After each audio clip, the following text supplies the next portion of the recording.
The O'Reilly Factor starts now. Hello, I'm Bill O'Reilly, and I really like pornography. Tonight on The O'Reilly Factor, we're going to tackle the tough issue of the firing of former Chief of Staff, Full Bull Colonel. Here to join me tonight is the outspoken Reverend Al Sharpton. Hello, Mr. Sharpton. How are you doing tonight? What's up, Bill? I think we all know what the real issue is tonight. The dedicated Full Bull Colonel was fired from his position because your CNC is a racist. Mr. Sharpton, this is the No Spins, and we don't allow opinions here. I'm sorry. It ain't no opinion.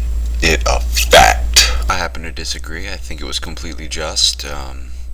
Would you mind explaining to my viewers who are complete morons exactly what racism is? Racism is when you jack up the black man. There was nothing just about Full Bull Colonel's firing.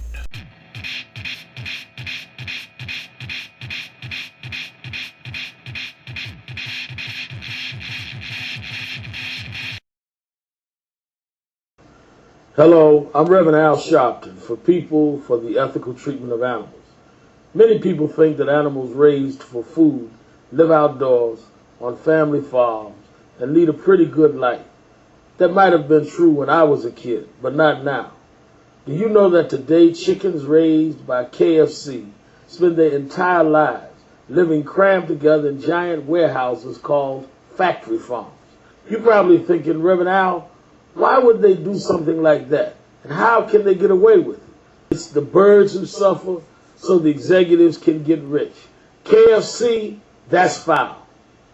How does the black community figure into all this? KFC is not black owned, but it sure knows how to market heavily to African Americans.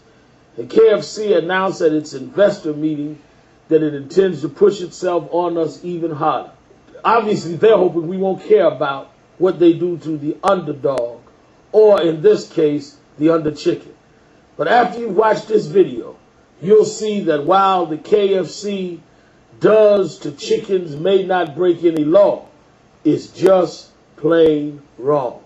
So I say if KFC wants to take our money and use it to pay for sloppy practices that hurt animals, I say we send them a message that this is not going to happen. I'm calling on people to boycott KFC until they adopt animal welfare systems recommended by PETA, and until they stop the worst abuses of birds they raise for their restaurants. If we give our money to KFC, we're paying for a life of misery for some of God's most helpless creatures. So I'm asking you to join me in boycotting KFC until they meet PETA's simple demands.